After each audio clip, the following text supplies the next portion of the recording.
Sasa nataka niwaletee huyu mtu mkuu wa Mungu, na wewe nisaidie kuwaalika na wengine. Nimefurahi kuona watoto wa nyumba hii wamerudi nyumbani. Jamani, karibuni sana. Yesu anaishi hapa. Karibuni sana, wakaribisheni na wengine. Tunafurahi sana tunapowaona. Tunajua watarudi tu. Mwisho wa yote watarudi wote. Ila unaheri wewe unayetangulia kurudi, kwa sababu sisi hatuna ugomvi na yeyote. Hatuna uadui na yeyote. Sisi tumeamua kumhubiri Yesu. Na kwa kuwa Yesu anahubiriwa hapa, Yesu ni watu wote. Kwa hiyo wote walio wa Yesu watamfuata Yesu wao. Na mimi nimesema wakirudi msiwaulize walikuwa wapi, wapeni viti tutumike pamoja. Wamerudi nyumbani kwao. Kama mtu amerudi nyumbani, usianze kumuuliza alikuwa wapi. Ana haki ya kurudi nyumbani kwake. Hapa ni nyumbani kwao na viti vyao. Basi wakati naomba tusimame, nimlete mtumishi wa Bwana, makamu mwangalizi wa sehemu ya Kigoma mjini na mchungaji na mwinjilisti Nelson Kazimoto, tayari kwa ajili ya moto wa semina ya uamsho na uwakili wa mwamini. Karibu sana.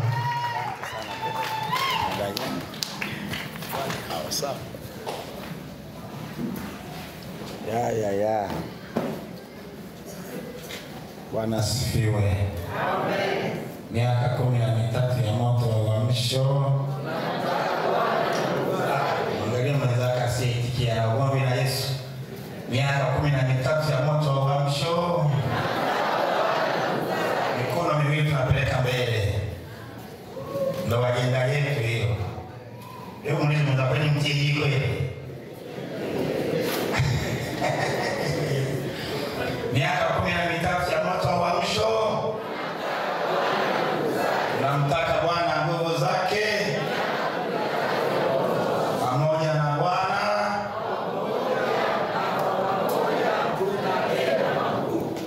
Angalia mwenzako, muulize wewe, tuko pamoja kweli?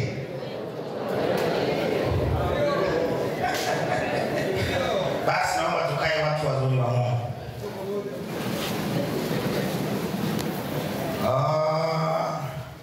Ninalo swali moja na tutalitumia vizuri, alafu tuweze kumaliza kwa leo. Itika amina basi. Amen. Nina shida moja, usipoitika amina mimi najua uko hapa. Lakini ukiitika amina unanitia moyo, najua tuko pamoja. Najua tunafanya tathmini. Ni mrefu, nini, tanielewa. Jamani, Bwana asifiwe. Baba anasema kwamba kila mtu ana namna yake. Sasa na mimi sio mtu neno, na mimi Kazimoto. Jamani, amina. Baba sio mheshimiwa Magembe, na mimi ni Kazimoto, huyu mwingine. Tuko pamoja. Kwa hiyo nenda na mimi tufike mahali. Mimi mshukuru Mungu sana kufika mahali hapa. Nimejisikia vizuri sana kuja mahali hapa na kukutana na ule mtu aliyeokoka. Mtu mzuri wa Bwana. Naitwa Nelson Kazimoto, natokea Kigoma. Nilikuwa Dar es Salaam. Tulimpokea baba askofu sasa. Kumbuka sasa hivi kanisa ni kubwa. Lina nani? Askofu. Asema asiposema sisi tunasema, tumeyapata kwenye mitandao. Jamani, amina. Kwa hiyo mna mtu mkubwa, askofu. Jamani, amina. Na yeye hivi isipokuwa na anaenda juu. Tumepata makofi pamoja, piga makofi wote tena. Basi piga ya kujilazimisha mengine. Jamani, amina. Kwa hiyo nimelelewa chini yake. Sisi tulimpokea pale Magomeni, katanamishiwa kutoka Mbezi juu. Tukampokea kwa kijana kabisa pale. Unajua ukimpokea mtu kaambatana naye mmoja, Mungu anakuwa na wewe. Itika amina nyingine. Leo kama tunampokea pale Magomeni, siku ile siwezi kuisahau. ilikuwa ni siku yake. Ni mabango ya hapana, hafai, lakini wengine tulisema tunampokea. Magomeni miaka mingi sana. Kwa kweli baada ya muda tuliona tumepokea mtu sahihi sana. Kwa hiyo mimi ni mwalimu Dar es Salaam kwetu hapo. Ni mwenyeji wa Bukoba lakini Dar es Salaam ni kwetu. Kwa hiyo tulimpokea, wengine akasema lakini sasa baadaye walikuja kutuma madhabahuni kwamba tulikuwa tumekataa kitu tusichokijua. Jamani, amina. Amen. Na Magomeni ya miaka ile baada ya muda ilibadilika, iligeuzwa. Katika amina ya kuilazimisha. Iligeuzwa kwa mchungaji Shadrack. Mwache niwaambie niweke msingi. Tutahubiriana na utakwenda nyumbani. Na siku 8 hizi usipoteze. Jamani, amina. Ila ni vizuri ukaelewa mna mtu wa design gani. Tuko pamoja. Sisi ambao tulimpokea na watoto akina Godi Feti, Godi yuko wapi? Godi yuko wapi? Simama kijana. Hao watoto yani wakiwa wadogo ambia kazi moto ndio tunyoshie nguo leo. Yani wakiwa wadogo na nyosha nguo kwa baba na brush viatu. Jamani, amina. Amen. Naomba ukae. Sasa leo msomi ameshakuwa kijana. Baada ya kupokea watu, baada ya muda tunajua kwamba kuna kitu gani ndani yao. Kwa mimi ni Magomeni ndani. Jamani, amina. Kwa mchungaji Kanemba amenilea ya kutosha. Na kwenda kwenye utumishi mpaka hapa nilipo. Ni mengi tunaweza tukayaongea, ndio usingelitosha. Lakini kwa nchi yangu ni moja. Mmepata mchungaji sahihi. Hapa mna matatizo. Mmepata mchungaji sahihi.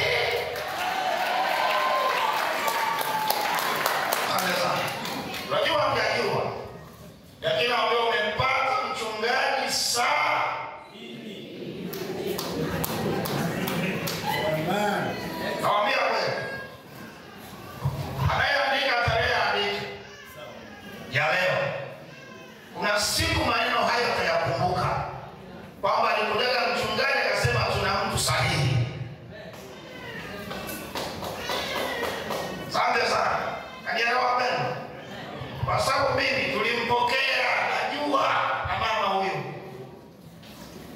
Kazi iliyofanyika Magomeni, hata kama wana Magomeni wataangalia popote mitandaoni, watajua kwamba mashine hii kuna mahali ilinguruma ikawapaisha wakafika mahali fulani. Kwa hiyo msishangae kuona sura nyingi za Magomeni, wanajua mashine hii lazima tuwe nayo.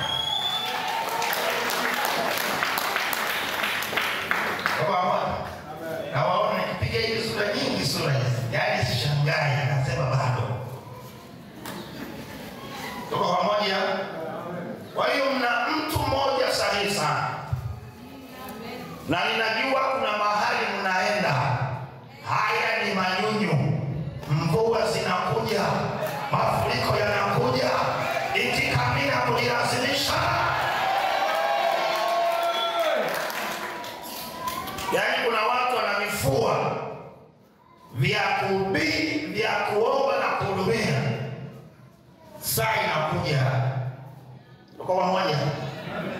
Kwa hiyo mimi niwatie moyo. Kuna watu wazuri mlikuwa nao na Mungu hajakosea, analeta ubora zaidi. Shikamana, mtafika mahali fulani. Wapenda, tuko pamoja? Kwa hiyo kwa mchungaji, mimi nilipopata simu yake kwamba nilimpigia of course kwamba nasikia wamehamishwa, akasema ndio, akasema aliloniambia na yeye amenifanya. Maana nilipomfuata ofisini ilikuwa Jumamosi, Ambia Jumapili askofu mkuu amenipigia simu na niambia niende Kigoma.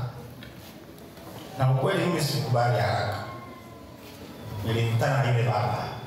Na hata nilipokuja kwangu kisha kuja kwangu mara ofisini nilimkumbusha. Na akamwambia kumbuka nilikuwa nataka wewe kukubalia. Aliponiambia Kigoma pia wao hapana mimi niko Manzese mimi na nini akaniambia kazi moto sasa hivi saa 5 usiku. Tumetoka Arusha kwenye maadhimisho. Sija kwenda nyumbani hii wiki ya kwanza yote bado niko na pambana na kanisa. Na hivi ninavyoongea niko kwenye gari sijafika nyumbani. Wiki nzima hii tumetoka Arusha tunaendelea ziara. Naenda Kigoma. Kanisa la Kigoma lile watu wanaingia wanatoka wachungaji. Mimi ni mchungaji wa 8 pale. Wangapi? 8. Kitabu cha historia nimekiandika kwa kufuata historia iliyokuwepo. Jamani amina. Beka niambia naomba uende kule. Akaniuliza jambo la mwisho, unaenda uende sikati simu. Na nilimkumbusha nilikuwa napiga story. Hata nilipokuwa kwa kihubiri. Sikati simu naambia baba naenda akasema haya barikiwa kaka sana. Kwa hiyo nilipokuja ofisini nikamwambia mke wangu kwanza kafikia atagoma. Umwambia mke wangu bwana naambiwa na askofu hivi simu ya saving kwenda Kigoma usiku huu nikijaje.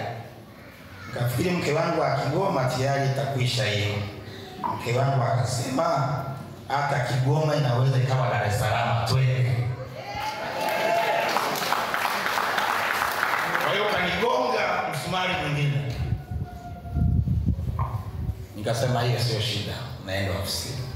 Mchungaji kiongozi akisema anaweza akaongea naye na marafiki akaongea naye kaisha hiyo.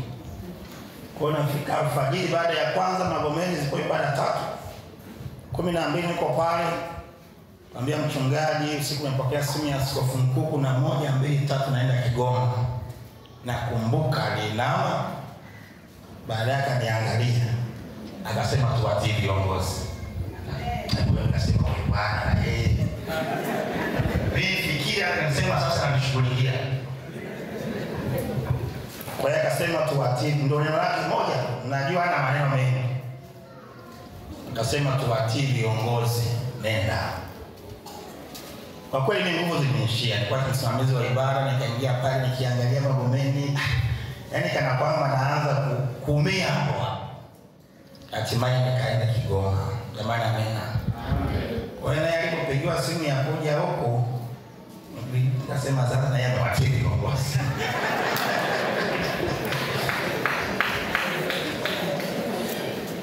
Hiyo nikamwambia baba na wewe watii viongozi. Nasubiri mkumbusha na wewe watii viongozi.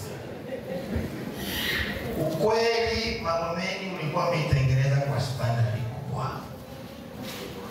Kafumua pa kaweka vitu vingi sana. Yaani kuna changamoto zingine ni mwendo mteleleko sasa jamani amina. Maji yameshatibuliwa ni kunywa maji zangu kidogo.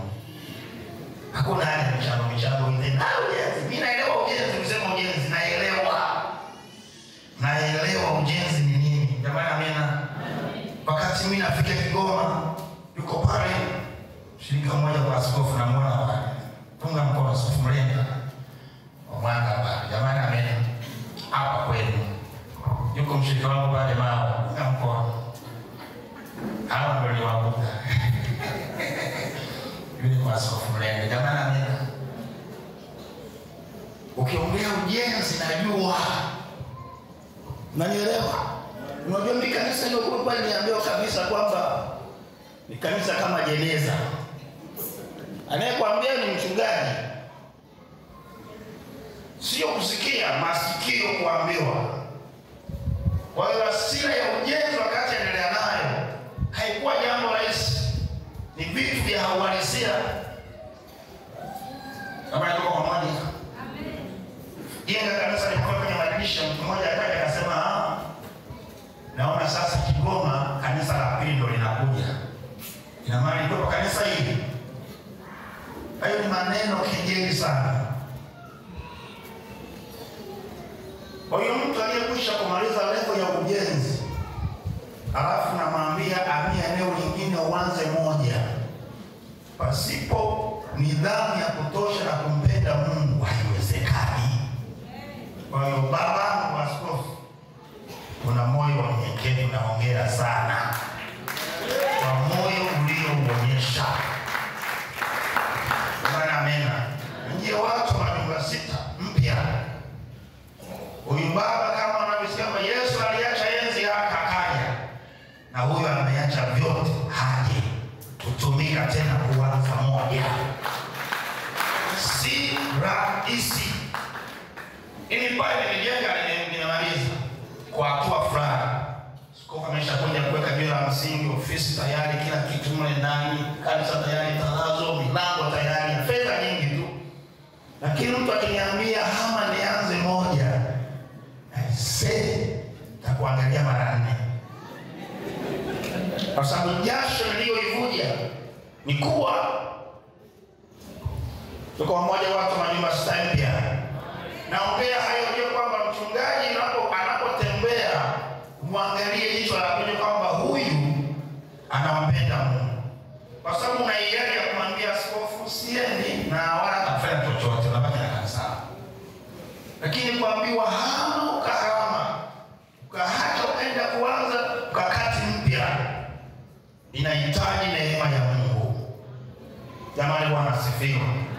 Kwa hiyo mimi nimpongeze sana mchungaji wangu na baba yangu na mchungaji wa kanisa hili na kiongozi wa dini kwa moyo na mama aliyoonyesha kwamba tuko tayari kuanza moja tena na watoto na familia.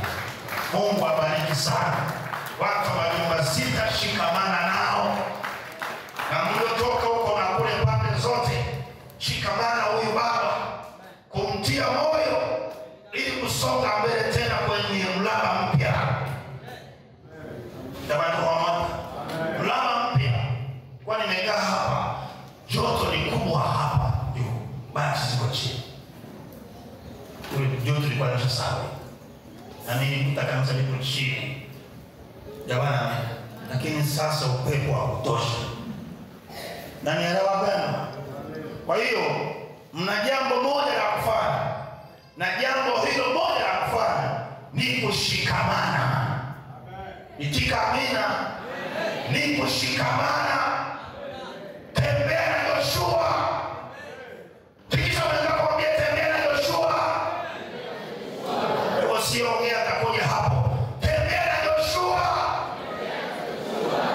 Na nyerewa pepo. Kwa sisi wainjilisti tunataka twende pamoja. Unajua kwamba unanielewa.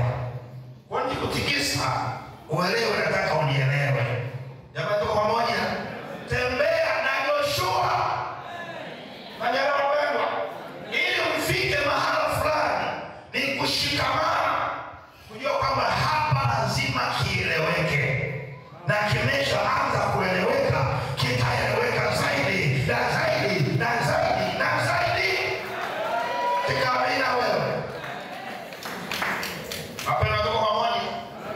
Kwa hiyo baada ya kusema haya, nina mengi ya kusema nje ya mahubiri haya ya kutia moyo na uzoefu nilionao katika swala la kuhama na kwenda makao mengine mapya.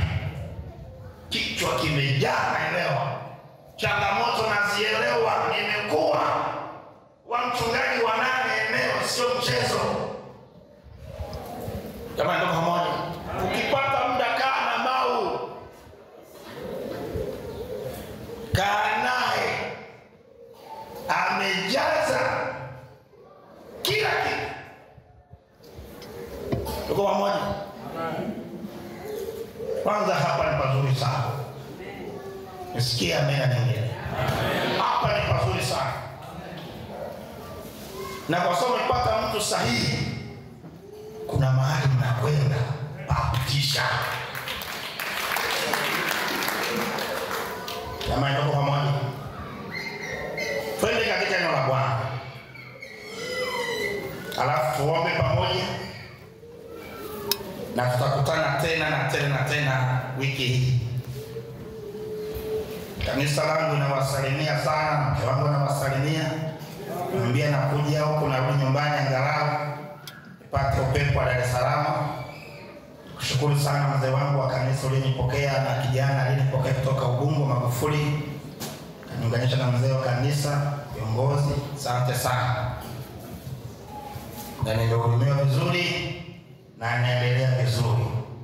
Kweli ratiba yangu kama baba alivyosema ni hivyo hivyo, na aliposema basi tumia wiki hii kwa ajili ya kuja huku, basi ibana hivyo hivyo ili tuje. Jamani, amena. Ni makamu mwangalizi kule na mkurugenzi wa idara ya uinjilisti jimbo na mwinjilisti wa taifa. Mimi kwa mwinjilisti wa taifa nikiwa mchungaji msaidizi kwake. Jamani, amena.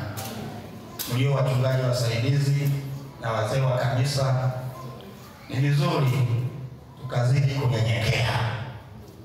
Hata unapopandishwa zidi kunyenyekea. Jamani, amena. Kwa hiyo namshukuru Mungu kwa nafasi ambazo Bwana amenipa natumika mpaka sasa. Na sasa twende katika neno la Bwana. Nisikie amina. Napenda mimi sipoitika na nina wasiwasi. Amechoka, ni njaa, ni nini? Tuko pamoja? Haya bwana. Andika, somo ni wakili mwenye kuweka alama iliyo nzuri. Wakili katika ujumbe, mwenye kuweka alama iliyo nzuri. Yameingia? Wakili mwenye kuweka nini? Alama iliyo nini? Wakili mwenye kuweka alama iliyo nzuri.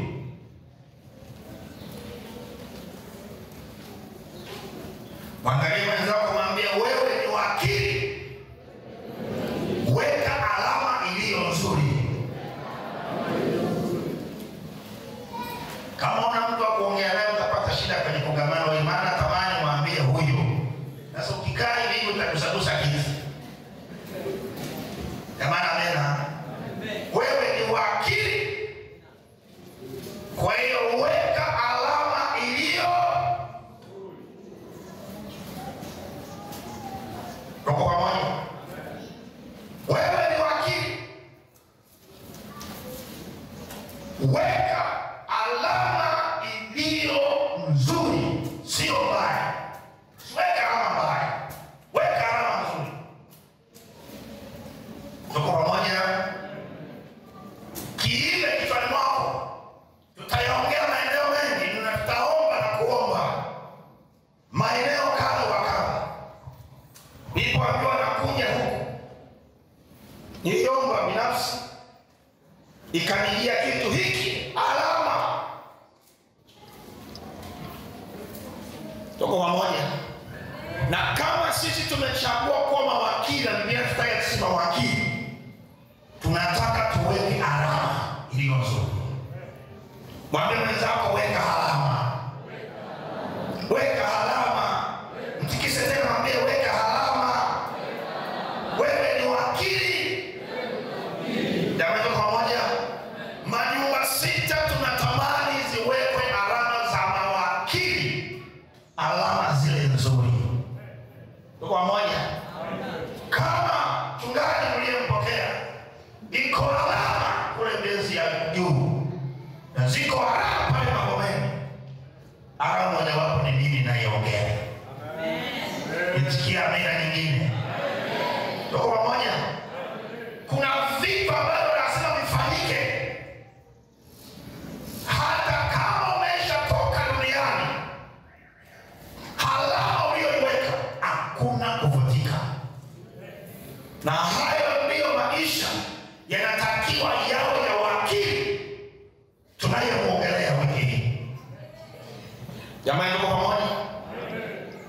Mzee wangu Kidumani anasema hakuna kufa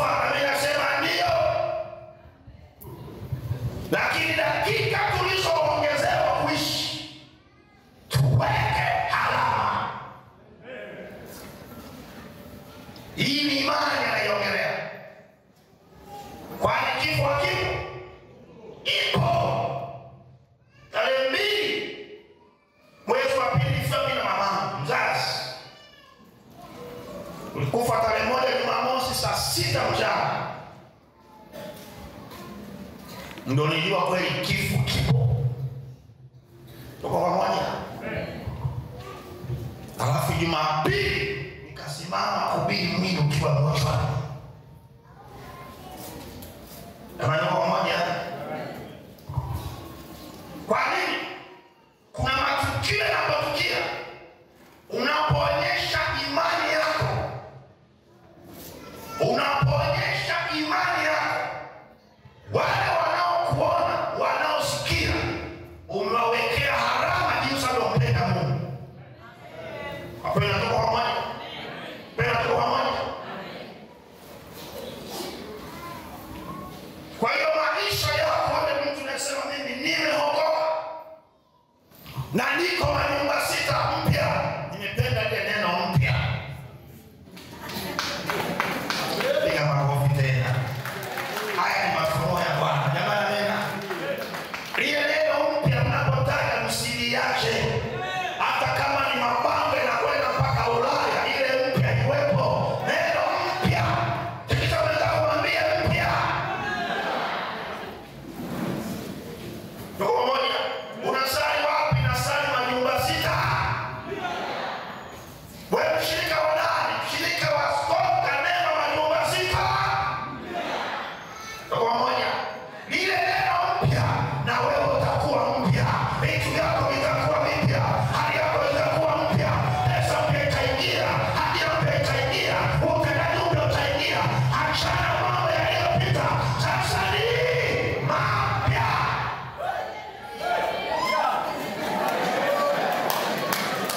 Haleluya. Mapya. Ona kiupya. Tembea kiupya. Ishi kiupya. Toa kiupya. Fanya kiupya. Kila jambo ni jipya.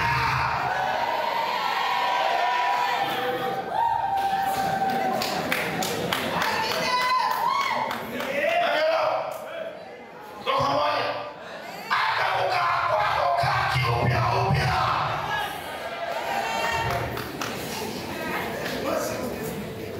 Haleluya. Tuko pamoja. Unajua ukitaka kuteseka tembea hivi. Tajigonga na hautafika. Hapana. Ukitaka uende vizuri tembea ukiwa unaangalia mbele. Anasema usikumbuke mambo ya zamani, itafanya jambo jipya. Na watakaosikia masikio yao yatawashwa. Jambo jipya litokee kwako katika jina la Yesu aliye hai. Haleluya, litokee kwako. Onekana mpya utokee kwako. Achana na kule. Kwenda katika upya kuendelea mbele. Sauti ya haleluya.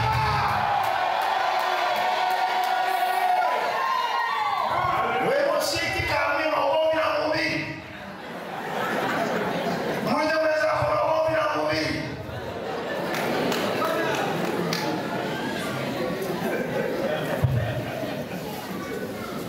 Jamani amen. Tuko pamoja? Unajua ukitaka kumuona Mungu na uone hali mpya kwako inatokea, angalia mbele. Ruth aliambiwa angalia mbele. Usigeuke nyuma. Ukigeuka nyuma utakuwa nguzo ya chumvi. Dakika ya sasa majumba 6 mnaonitazama kwenye mitandao na unaomgeuka mahali hapa.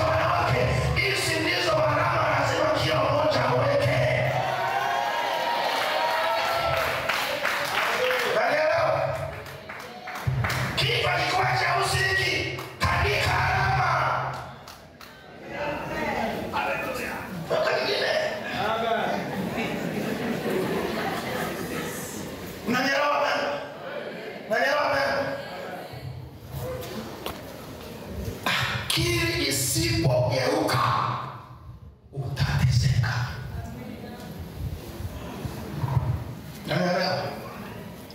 Wanakwambia Mungu alisaidia kitu cha ajabu sana. Wakati nakuja kupiga kelele na machozi kuwa mengi, wakati napewa taarifa mama kaondoka, nilisikia sauti, utabadilisha nini? Kwa moja, utabadilisha nini? Nikakumbuka nisiangalie nyuma sasa, niangalie wapi? Mbele. Tuko pamoja? Mungu anapoamua kuleta mtu akutumikie, Mungu akaamua uweko mahali hapa ili uwe na afya ya kiroho na afya ya kimwili. Angalia wapi? Na shikamana ipasavyo. Utafurahia maisha. Utafurahia huduma. Utafurahi ya kutosha. Haleluya. Angalia wapi? Mbele.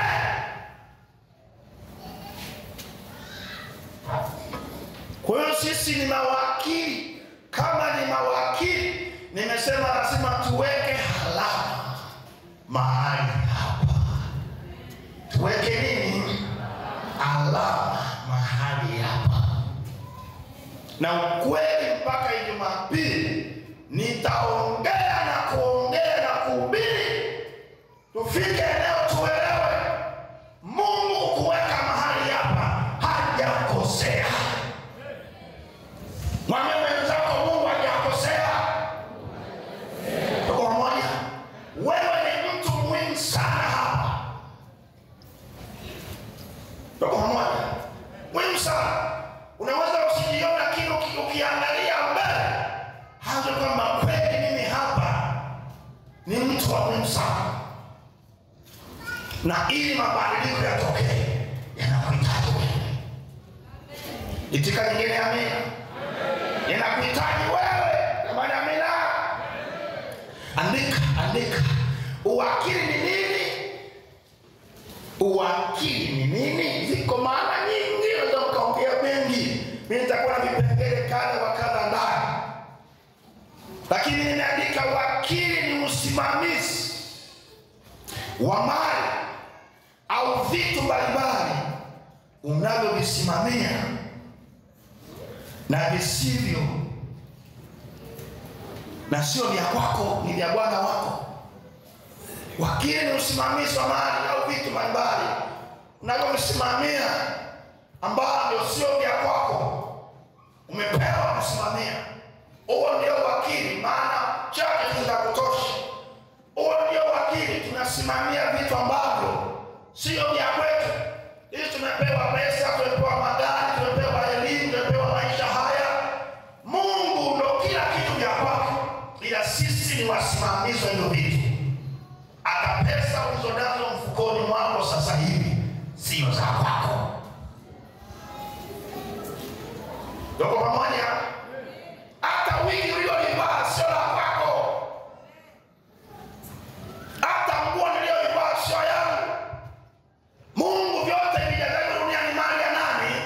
Ni mali ya Mungu. Ila sisi ni wasimamizi wa vitu hivyo. Sasa lazima tuwe na wakili, wasimamizi waaminifu. Hapa hakuna amina. Wasimamizi waaminifu. Mbarikiwe sana mliopita mbele wengi kutoa zaka. Safi sana. Kanisa lingine Kigoma hapa ni kanisa zima kabisa. Mliopita mbele kutoa zaka. Bwana shangaa, hii ni kanisa yake. Mpaka kule. Jamani amen. Mbarikiwe sana. Mali mlizopewa na Bwana, mkawa waaminifu leo kuleta sehemu ya mali hizo ambayo ni haki yake. Nyewe wasimamizi wazuri. Jamani tuko pamoja? Wewe tunasimamia vitu. Tunaona Eliazeri alisimamia mali za Ibrahim, na ndiye aliyekwenda kumtafutia mkewe Isaka. Eliazeri alisimamia mali za Ibrahim.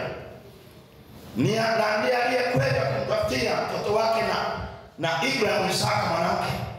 Sasa tunaona msimamizi Eliazeri, kitabu cha Mwanzo 15 mstari wa 1 hadi wa 3. Naweka msingi kidogo alafu niombe na mwenye kuachia. Mwanzo 15 mstari wa 1 hadi wa 3. Tunaangalia usimamizi wa akili ni nini? Usimamizi wa mali ambazo sio zako unasimamia.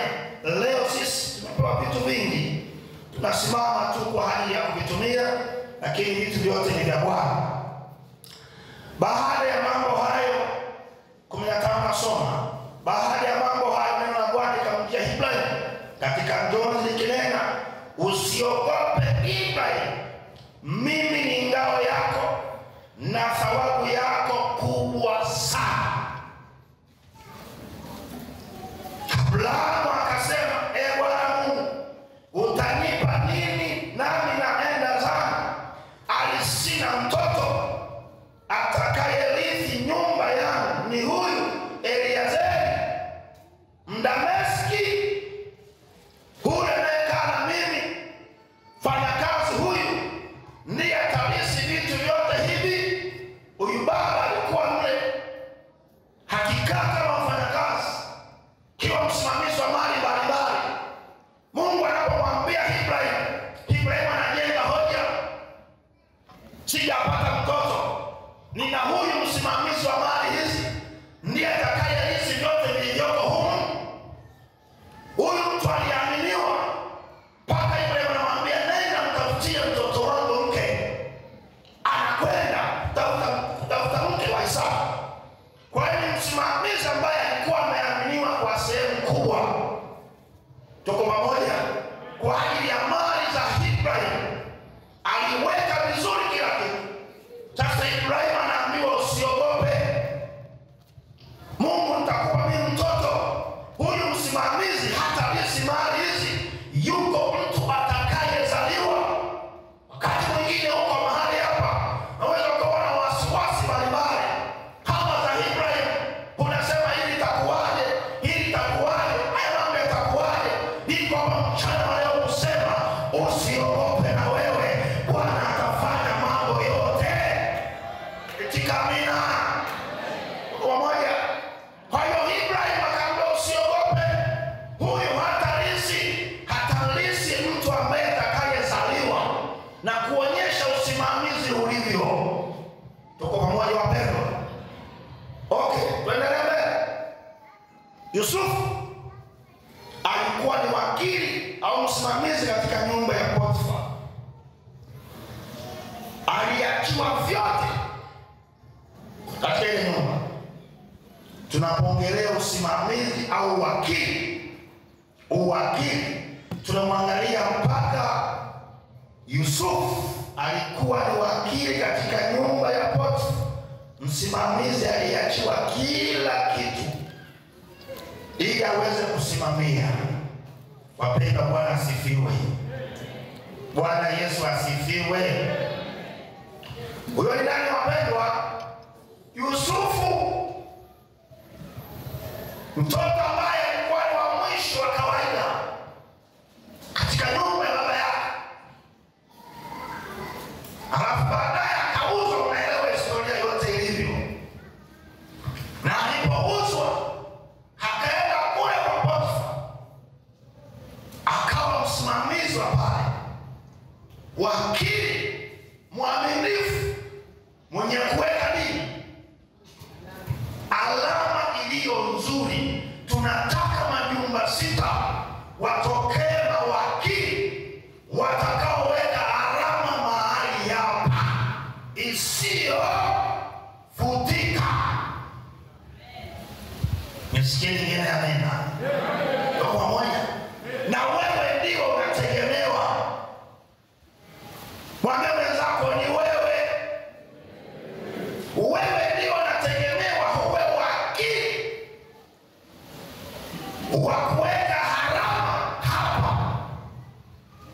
sio kule, hapa. Fanya hivi. Wapi? Wapi? Hapa. Ukija kanisani ukiangalia hivi, waza hapa niweke alama gani? Nisikie mkono mwingine Ndogo moja. Ukisimama kuimba ukaliona jengo lote kama hili, waza naweka alama gani hivi hapa? Ndogo moja. Ukiwa unalala usiku, unakwenda kazini, kwenye biashara, kazini kwako, waza majumba 6 mpya, naweka alama gani? Sikia amina nyingine. Ndogo moja. Usije ukasali ukamaliza unaondoka bila kuwaza kwamba mimi ni wakili mwaminifu ambaye niko majumba 6 mpya. Mimi pale Mungu amenipa neema ya kusali pale, ya kuwa pale, ninaweka alama gani kama wakili? Wangapi mnanielewa? Ndio mkono juu. Napenda kwa kuinua mkono haina shida. Ila utekelezaji. Kitu gani? Utekelezaji. Nataka niingie neno hili kwako. Unapotembea, unapolala, unapokuwa kazini, unapokea mshahara, ukapokea faida ya biashara, waza majumba 6 mpya yenye uwanja mkubwa sana. Mungu abariki kama uzema Kigoma. Na mimi na uwanja mkubwa sana. Waza kipi naweka alama pale kama mimi wakili?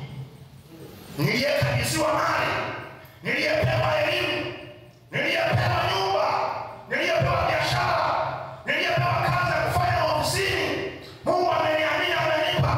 Wakabawa kusoma, wakabawa na kazi, mimi nina kazi. Wakabawa na usafiri, mimi na usafiri. Wako waliokufa, mimi sijafa. Naweka alama hipi? Yanaingia. Sasa mtumaini nimeshafanya sana. Maadamu unaisha hujafanya, tunafanya tena. Nisikie nyingine amina. Tunafanya tena. Siwezi kusahau. Tukiwa Magomeni, kuna wakati tulikuwa tunatoa mishahara yote. Vibaba. Jamani amina. Mishahara yote kwa zaka. Mishahara wote unakwenda. Mnapoona vitu vinapendeza, havijitokezi hivi hivi. Kuna waliofanya, kuna waliojirabiu, kuna waliojikana, kuna waliojitoa. Usione vinaelea, vimeundwa. Kama nani? Na baba kaupiga. Mungu atawacha tutalidaga. Mwezi ujao mishahara yote tunataka kufanya vitu fulani vya kanisa. Tukatoa, tukanunua bichi na maliza na kwa Kigoma.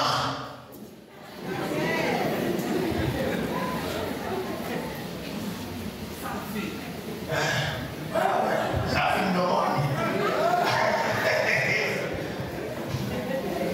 Jamani amina. Halafu nafika Kigoma natakiwa uanze moja.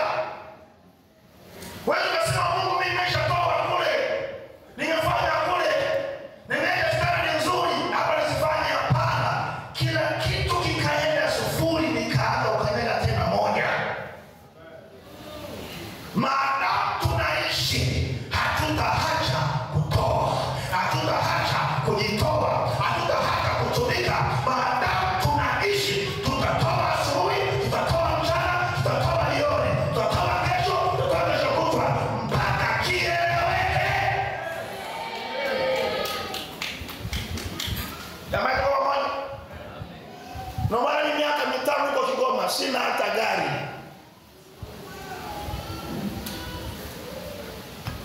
Niliona ufalme wa Mungu kwanza. Nyumba tu nimeanza kujenga sasa. Na penyewe wazee wa kanisa wakanikamata wakasema, mchungaji, haiwezekani. Mtu anapokuja ulikopanga na hapa tulipo vitu vingi tofauti. Na kanisa lazima uanze kujenga. Lakini miaka 5 nimeishi huwa sina. Kwa hiyo lazima unapotembea na kukaa, akili yako iwaze kuweka alama kwenye mambo ya Mungu. Wewe ni wakili. Kuna vitu umekabidhiwa, kuna mali unazo, kuna pesa unazo, kuna maisha unaishi. Hayo maisha unayoishi wekeza na kwa Bwana. Wapenda tuko pamoja. Maadamu umekupa sikio na nisikie, liingie ndani. Usianze kuwaza hivi. Kuwaza kama mambo yako hali tuko hivi. Shukuriwa sijui mwenyekiti wa ujenzi nasema mpaka Jumapili umefunga alienda sawa. Lakini bado kuna vitu lazima tuvifanye. Kazi hii inakuhusu wewe na mimi. Mungu amekuamini. Tuko pamoja? Wewe ni wakili uliyekabidhiwa vitu fulani. Hivyo vitu sio vyako, ni vya Bwana. Sasa mchungaji, unajua mimi nauza nyanya. Hizo nyanya ni za Bwana. Mchungaji, unajua sina kazi, bora unakula. Mchungaji, unajua maisha yangu ya chini. Hakuna maisha mwanadamu yoyote yaliyoko chini. Wote maisha yako juu. Ndio maana tunatumia chumvi wote. Mchungaji, mimi sina pesa na chumvi sina, na kula ile chumvi yupo. Amna, ina maana wote reba moja. Mungu anatusaidia. Itika amina na upokee kwa jina la Yesu aliye hai. Bwana akunyanyue. Kwa hiyo tunapokabidhiwa vitu fulani, Mungu anapotuangalia, anajua huyu mbona nampa eneo fulani, lazima uwaze mahali fulani ufikishe Mungu katika vitu vyake. Tatua tatizo la Mungu na tatizo lako. Wapendwa, naingia. Kwa hiyo Mungu abariki sana mchakato unaoendelea. Mimi niko hapa kuwatia hasira tena. Mwambie mwenzako anatutia hasira tena. Nani leo kina maembe mloko hapa? Nani leo kina nani mloko hapa? Kina dafu na wale wa majina yao. Nani leo? Sikisa kitu hivi, tikisa na matendo. Na maana tuko hapa kunyanyuka, sio kushuka. Maana wapendwa, tuko hapa kunyanyuka, sio kushuka. Na tukisema tunanyanyuka, tutanyanyuka kweli kweli. Wataisoma namba katika jina la Yesu aliye hai. Tunafanya kule hapana. Futa, tunaanza na moja. Tuzidi kutumika. Haleluya. Yusufu akawa msimamizi. Mwanzo 39 mstari wa 5 na wa 7. Mwanzo 39 mstari wa 5 hadi wa 7. Tunamuona Yusufu, kijana ambaye wa mwisho kuzaliwa, kijana ambaye halimpenda Mungu kama anavyompenda Mungu, kijana ambaye haliaminiwa, akaishi kwa rais wa mfalme Potifa. Mwanzo 39 mstari wa 5 hadi wa 7 inasema hivi: ikawa tokea wakati alipomweka awe msimamizi juu ya nyumba yake na vyote vilivyo, Bwana akabariki nyumba ya yule Misri kwa ajili ya Yusufu. Kama namna ya mnasikiza vizuri wapendwa, mbaraka wa Bwana ukawa juu ya vyote alivyokuwa navyo. Ukawa juu ya vyote alivyokuwa navyo katika nyumba na katika mashamba. Mungu boti, nyumba, mashamba. Yule Potifa akayaacha yote yaliyokuwa nayo mkononi mwa Yusufu, wala hakujua habari ya kitu chochote ila hicho chakula alichokula tu. Hapa kuna nondo nyingi, kuna vitu vingi vya kusikia, kuna vitu vingi vya kujifunza. Na elewa pendo, pamoja inuke asome hapa. Kama mlikuwa mnaamini, nyanyuka usome. Haya, nauliza mstari wa ngapi?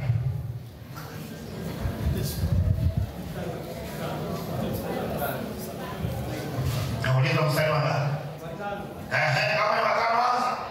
Ikawa tokea wakati alipoweka awe msimamizi nyumbani. Ikawa tokea hapo alipowekwa Yusufu hawe msimamizi wa vitu vya nyumbani na vyote vilivyomo tangu alipowekwa. Unapochukuliwa ndio kaka. Maana sema tangu alipochukuliwa awekwe awe msimamizi wa vitu vyote vya nyumbani pale. Bwana akabariki nyumba ya yule mlinzi. Bwana akabariki.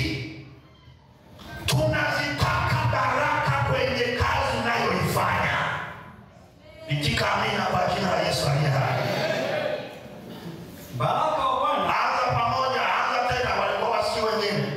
Ikawa tokea wakati alipomweka awe msimamizi pia nyumba yake. Alipowekwa hawe msimamizi, huyu ni Yusufu, wakili mwaminifu. Huyu ni mtu wa nyumba sita, mshirika mwaminifu wa zaka, mshirika mwaminifu wa ibada, mshirika mwaminifu anayempenda mchungaji wake. Itika amina.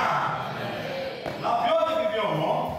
Alipokwisha kuwekwa hawa msimamizi, akawekwa kwenye ile kazi, ukawekwa kwenye ile kiwanda, ukawekwa pale kwenye ushemasi uwe kiongozi, ukawekwa pale mtahani, ukawekwa pale kazini kwako uwe mkurugenzi, uwe meneja, ukawekwa kwenye biashara yako. Tangu unapowekwa, maadamu wewe ni Yusufu wa majumba sita mpya, usisahau nini? Mpya. Yaani hata watoto waimbie nyumbani mpya, wanakwaya tunga wimbo mpya huo. Jamani amena. Mungu anataka kuona ni Yusufu sasa ambaye amewekwa majumba sita mpya. Kinachotokea kama amekuweka hapa, hiyo inatokea. Bwana akabariki nyumba ya yule mlinzi. Bwana anaanza kuibariki majumba sita. Bwana anaanza kubariki maisha yako. Kata umeme ninahubiri. Amen. Nanielewa Ben? Endelea kusema nani? Bwana akabariki nyumba ya yule mlinzi kwa ajili ya Yusufu. Bwana anabariki hapa, anabariki eneo hili la majumba sita, anabariki maeneo haya kwa ajili yako nyie watu waaminifu. Mbaraka wa Bwana juu ya vyote. Mbaraka wa Bwana ukawa juu ya vyote. Alivyokuwa navyo katika nyumba na katika shamba. Alivyokuwa navyo katika nyumba na katika shamba.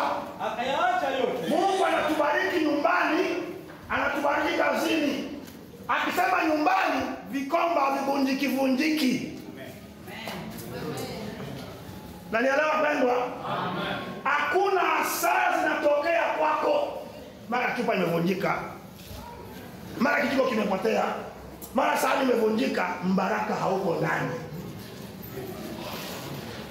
Akaacha yote aliyokuwa nayo mkononi mwa Yusufu. Wala hakujua habari za kitu chochote yake ila hicho chakula alichokula tu. Sana. Huyu ni mfalme, kila kitu akakiacha mikononi mwa Yusufu. Baada ya kuziona zile baraka zilizotokea tangu Yusufu alipoingia. Kuna kwa moja. Kuna mahali ya kufiki, kwa sababu kuna baraka tunazikosa. Kuna kwa moja. Kuna mahali hatufiki Kuna hasara zinaingia kwenye maisha yetu ambazo lazima tuzishughulikie. Amen. Itika nyingine amina. Amen. Kwa moja, unaposoma maandiko haya yakupe utofauti wa maisha unayoishi na kwa nini ndani ya familia zitokee hasara. Kuna vitu vya kushughulikia.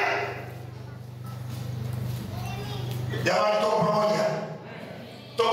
Sasa msomaji wangu inatosha. Kuna vitu vya kushughulikia. Wanaandika alafu mbili niombe na wewe. Utumishi wa Yusufu uliweka alama kwa bwana wake Potifa isiyoweza kufutika. Utumishi wa Yusufu uliweka alama kwa bwana wake Potifa isiyoweza kufutika.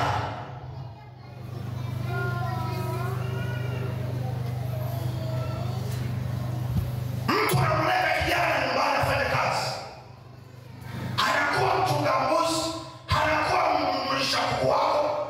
Tangu anaingia kwenye familia, anaingia kwenye kazi ile ya kulisha kuku, hakuna kukufa tena, hakuna kukufa tena. Unaona vitu vinapanda.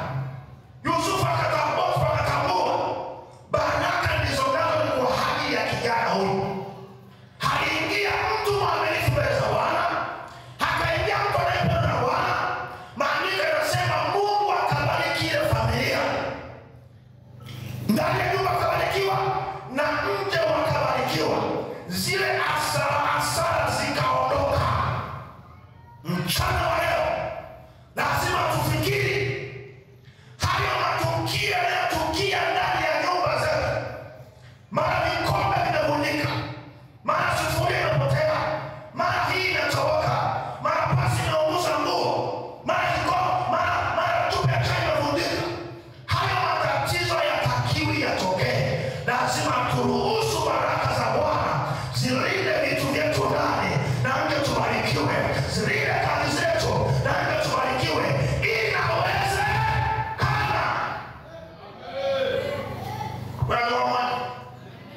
Unajua unaweza ukakaa na mtu ndani. Ukikaa na mtu ndani ambaye hakuwepo, jiulize kuna hatua inakwenda mbele au inarudi nyuma.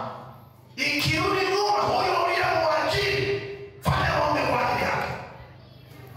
Na kama umeingia ofisini halafu hakuna hatua za kusonga mbele, lazima tutafute baraka ya Bwana ili tulipoiacha tuipate tena. Fikiri na nitasema na kuomba, na viko viashiria vingi. Ziko sababu mbalimbali kwa tuziombee na tuzielewe.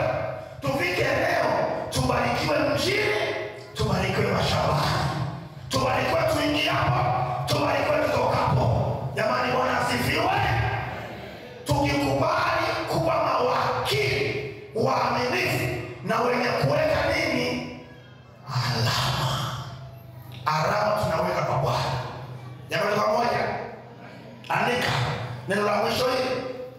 Alama mojawapo ya uwakili wako ni kupata badiliko la maendeleo. Tangu ulipopewa nafasi hiyo ya usimamizi, tangu ulipopewa hilo eneo, badiliko lazima litokee. Na badiliko ili litokee, waza kuweka alama kwenye mambo ya Mungu. Waza nini? Waza kuweka alama kwenye mambo ya Mungu. Tembea ukiwa mimi ni wakili mwaminifu, mimi ni wakili wa mambo ya Mungu, na waza kuweka alama kwenye mambo ya Mungu. Utaona kuna kitu kinabadilika. Yusufu alisema nimtendeje Mungu dhambi. Alipokwisha kuwaza hayo na kuishi maisha hayo, akachagua kumheshimisha Bwana. Bwana akaanza kubariki nyumba ya Potifa alipoingia. Mchana wa leo inawezekana kwako. Itika amina. Inawezekana kwako. Ukaenda kazini kesho, ukaona badiliko la ile ofisi.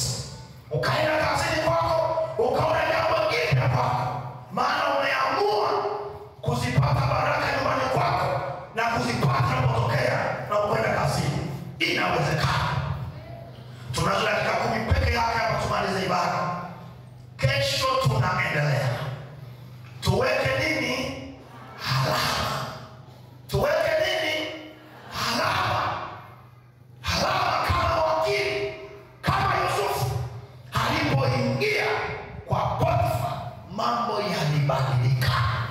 Tuko mahali hapa kwa Bwana, lazima hii majumba sita ibadilike. Itika nyingine amena. Lazima nyumba sita ibadilike. Hali yako ibadilike. Nyumbani kataa sala zinazoingia. Kazini kataa sala zinazoingia. Hapana, palipo na mtu wa Mungu lazima utofauti utokee. Tuko pamoja? Soma mahali. Tunaendelea kesho kuongelea wakili huu na kuongelea halali. Tunaongelea wakili na kitu gani? Alama. Tunaweka alama. Mwambie mwenzako tunaweka alama nyumba sita mpya. Wewe usiongea umechoka na kuachia sasa hivi. Na umeambia jioni uende nyumbani. Si. Mwambie mwenzako tunaweka alama majumba sita mpya.